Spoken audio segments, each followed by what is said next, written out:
Good evening. We interrupt our regular programming to return to Southwest Medical Center and continuing coverage of the outbreak of a mystery sickness.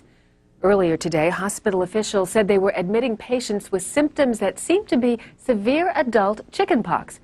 But now we have new information. We go to Andy Field outside Southwest Medical Center. Good evening, Andy. What can you tell us? Sheila, we've been moved to an isolated area behind the hospital. And off the record, doctors here suspect that at least 5 patients hospitalized at Southwest may have smallpox. Now, for those of us who don't remember the disease, it is a deadly virus.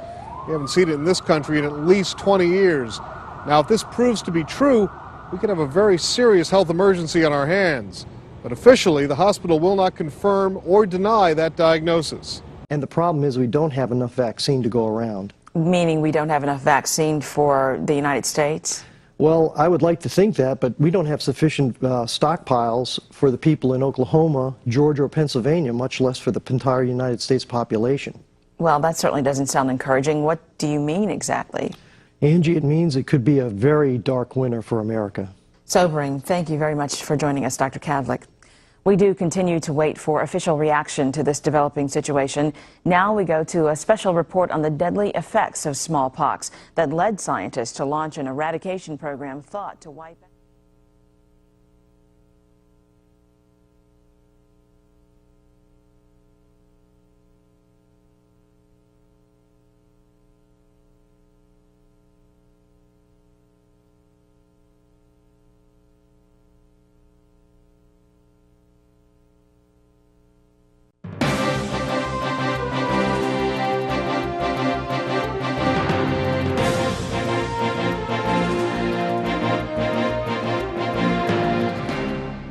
On day 6 of the smallpox epidemic, the White House confirmed that federal government officials and military personnel are being vaccinated. 300 people have died. At least 2,000 are infected with smallpox. Smallpox symptoms are being seen in 15 states, also in Canada, Mexico, and England. The U.S. smallpox vaccine supply continues to shrink as officials try to stretch limited stocks to cover the entire nation. An official announcement regarding the remaining vaccine inventory is expected later today. Struggles to get vaccinated led to violence in some cities. Profound economic losses are crippling the nation. In Oklahoma alone, economic experts project severe losses in the state's multi-billion-dollar agricultural commodities market. Still, no group claims responsibility for unleashing the deadly smallpox virus. But NCN has learned that Iraq may have provided the technology behind the attack to terrorist groups based in Afghanistan. We have a breaking story from Oklahoma. We go straight to Andy Fields of Oklahoma City's KMSA. Andy, are you there? Angie, Texas Governor Rick Parsons has now suspended all surface and air contact between Texas and Oklahoma. He has ordered his state troopers and the National Guard to seal the borders. Now, we're about a mile away from the Texas border here, just near Interstate 35 and the Red River Bridge that connects the two states. The troopers here have taken the media to what they call a so-called safe spot. But as we've told you earlier today, Oklahomans by the carload have been seen leaving the state in every direction trying to escape this deadly smallpox outbreak.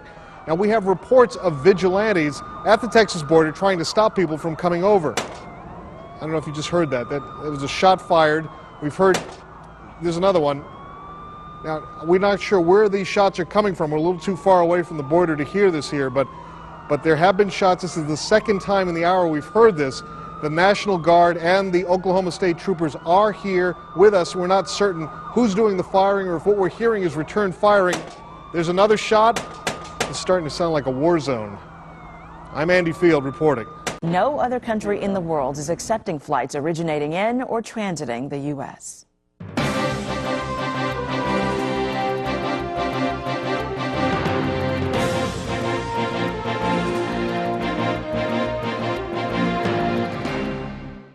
On day 12 of the worst public health crisis in America's history, demonstrations for more vaccine in hard-hit communities disintegrated into riots and looting around the nation.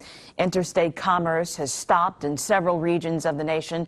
A national suspension of trading on America's stock exchanges takes effect tomorrow. International commerce with the U.S. has virtually ceased. The Centers for Disease Control report that efforts to stem the smallpox epidemic have depleted America's inventory of smallpox vaccine.